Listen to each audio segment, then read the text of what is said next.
As of today, I finally got around to getting into Dr. Stone.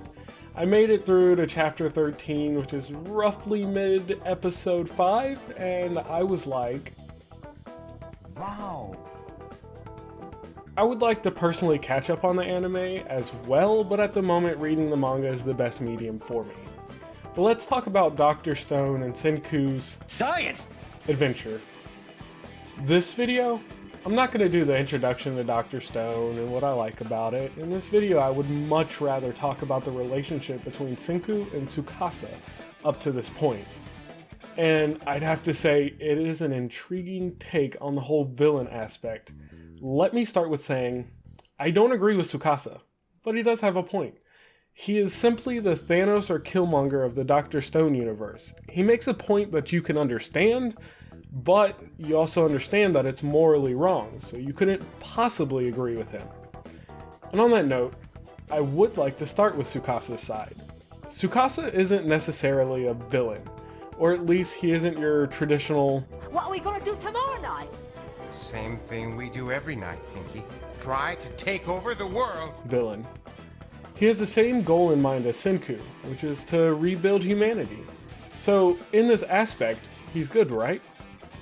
And that's where it gets fuzzy. He doesn't want to rebuild all of humanity. He would much rather kill off all adults and only bring back the youth, the pure at heart. We receive a story from Tsukasa about how a child who wanted to make his sister smile was beaten by a drunken adult, so that child was unable to bring a smile to his sister's face. This is implied that it is Tsukasa. I could be wrong, but I'm going off the information I have to work with now.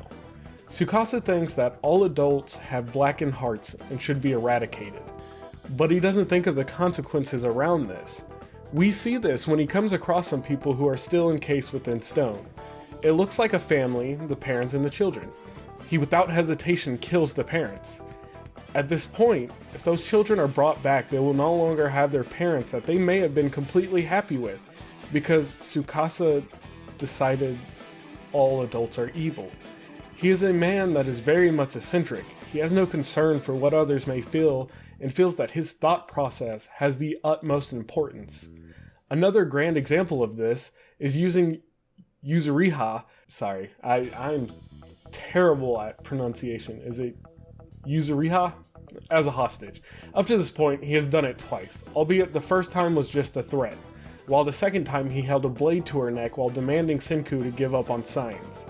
The end never justifies the means though, and even as his main goal is to rebuild humanity, Tsukasa is still just a murderer. And this leads into our main protagonist, Senku. Senku has the same goal as Tsukasa, which is to rebuild all of humanity.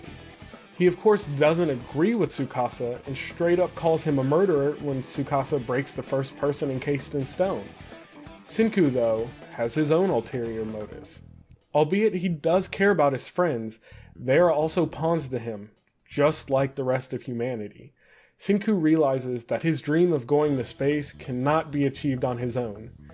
And this is one of those things that makes Senku a really enjoyable character to watch.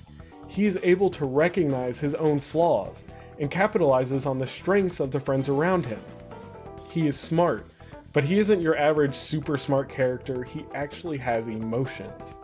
Senku deviates from a lot of the normal smart guy tropes in anime, and it helps to make him more relatable and enjoyable to watch, even though he's so smart. Senku is just a smart guy with a dream. A smart guy who wants to protect his friends and save humanity. And if you were going to ask me if I'm going to keep reading Dr. Stone, you're damn right I am. But with that, don't forget to like, share, and subscribe for more content to come.